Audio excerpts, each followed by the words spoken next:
God is sometimes pictured as one of two ways, either a God of wrath and judgment or a God of mercy and love. And sometimes people say he's one or the other, but in truth, he's both. Let's talk about that.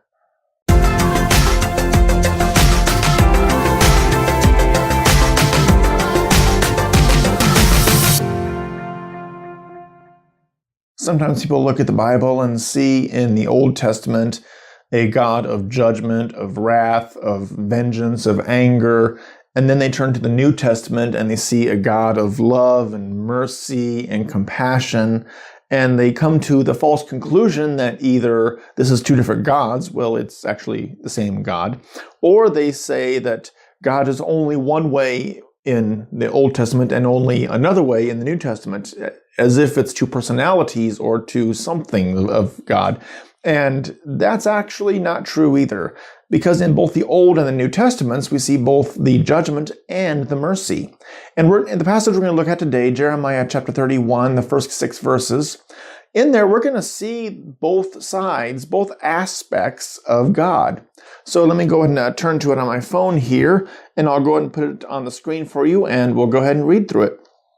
At that time, declares the Lord, I will be the God of all the clans of Israel, and they shall be my people. Thus says the Lord, the people who survived the sword found grace in the wilderness, when Israel sought for rest.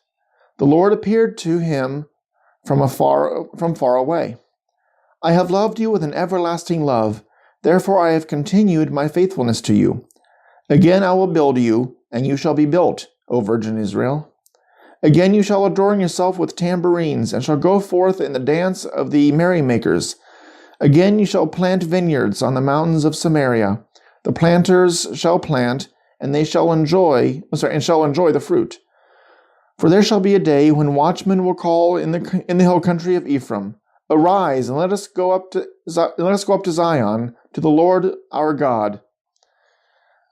Now, in this passage, we see a couple of things. First, we see God is a God of wrath and judgment. And we see that in verse 2. He says, the people who survived the sword. Now, and found grace in the wilderness. The sword, the wilderness, what are those? Well, this is describing the punishment that Israel was suffering because they had turned away from God. They had abandoned God and turned toward other things. They turned toward their own power, their own ability, their own wisdom. They turned to their own money. They turned to their own wealth. They turned to other false idols, other religions, other than the true religion of Yahweh. They turned to false teachings and said, hey, God, goodbye.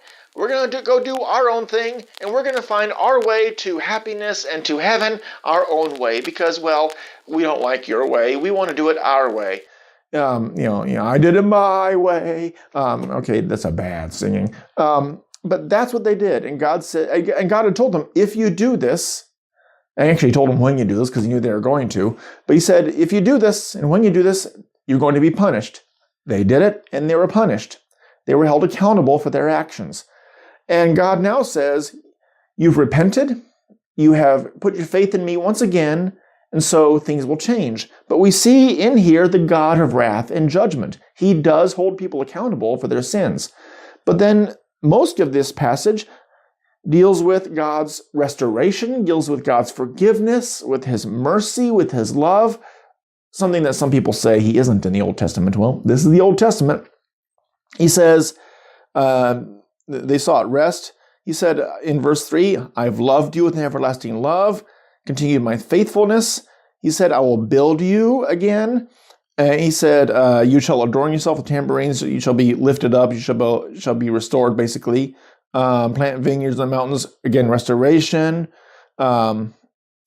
He says here, arise and go up to Zion, Lord God. In verse 6, that's what they will say. In other words, they will be restored. They will be renewed. And the reason is because they repented of their sin and they put their faith once again in Yahweh, in God.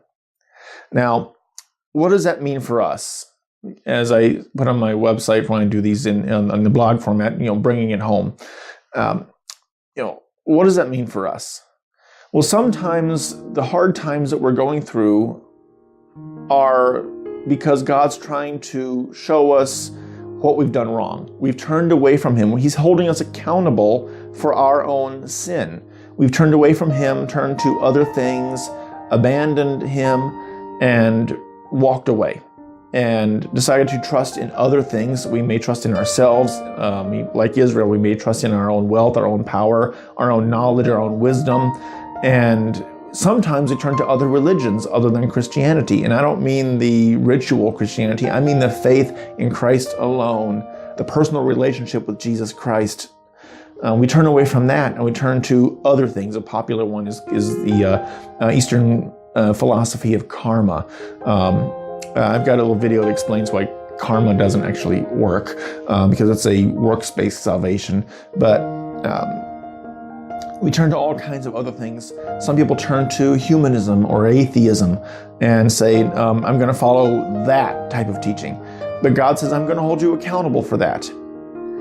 However, if we repent of our sin and we put our faith in Christ Jesus, if we put our faith in God, God says, I will forgive your sins and I will restore you.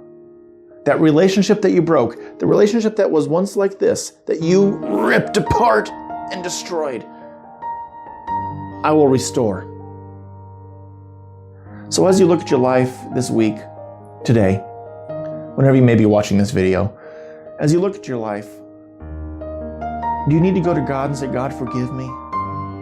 God, I've sinned against you. God, I have turned away from you. God, I have rejected you. God, forgive me of my sin and restore me. Do you need to put your faith in Christ Jesus once again? Don't delay. Don't wait. Do it now. God loves you. Yes, His punishment is designed to bring you back to Him, but it's a punishment for our own sin. And He says, I will restore you, I will forgive you if you repent and come back to me. I hope you do that today. God bless.